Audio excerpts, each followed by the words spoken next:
क्या है ये संकल्प शक्ति?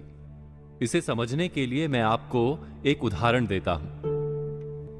हम अपनी कल्पना से कोई योजना बनाते हैं। वो योजना वाकई बहुत काम की होती है। उसे हम बहुत उत्साह से आरंभ करते हैं, लेकिन उस पर थोड़ा सा काम करके हम अचानक उसको विराम दे देते हैं।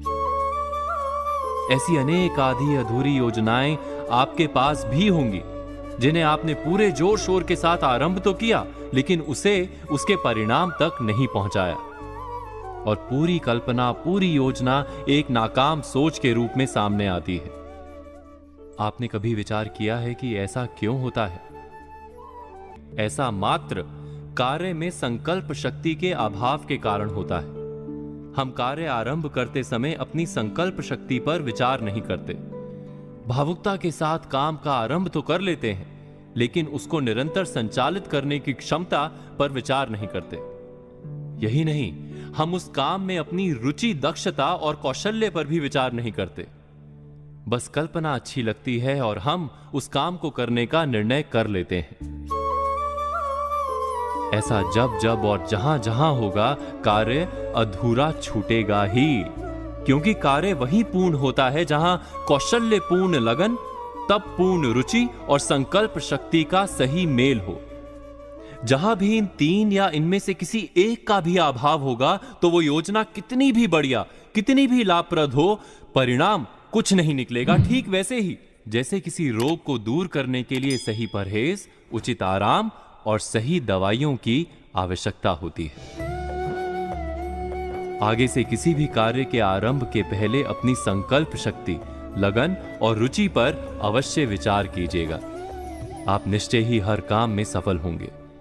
आधी अधूरी योजनाएं कभी आपके हिस्से में नहीं आएंगी। इस मंत्र को आजमाइएगा जरूर।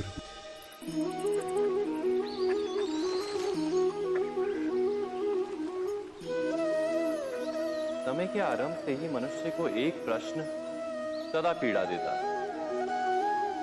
कि वो अपने संबंधों में अधिकतम सुख और कम से कम दुख किस प्रकार प्राप्त कर सकता है। क्या आपके सारे संबंधों ने आपको संपूर्ण संतोष दिया है?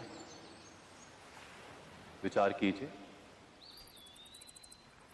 हमारा जीवन संबंधों पर आधारित है।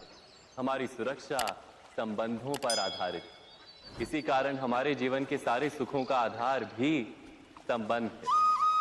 किंतु फिर भी हमें संबंधों में ही अधिकतर दुख क्यों प्राप्त होते हैं? सदा ही संघर्ष भी संबंधों से ही उत्पन्न क्यों हो जाते हैं?